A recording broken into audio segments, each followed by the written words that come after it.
राजा रामचंद्र की जय। गाले गाले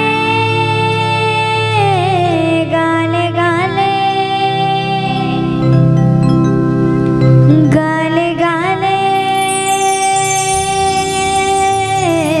गाले गाले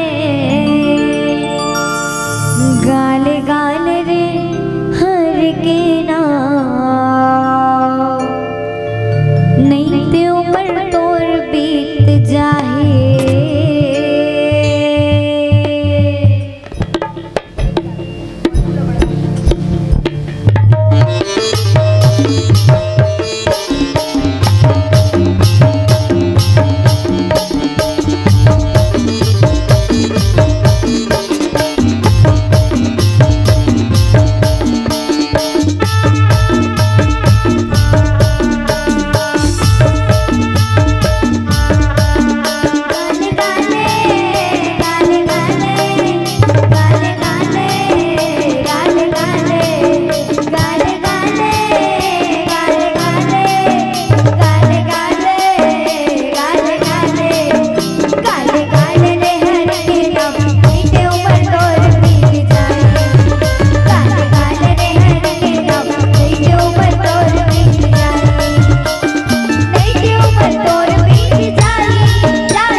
ठीक है ठीक है कि डीजे धुमाल में नाचेगा तो थक कर चूर चूर हो जाएगा।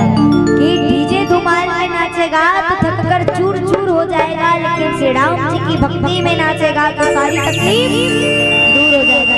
चलो अपन दोनों हाथ ऊपर करके गाले गाले रे हर के नाम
रामचंद्र की जय।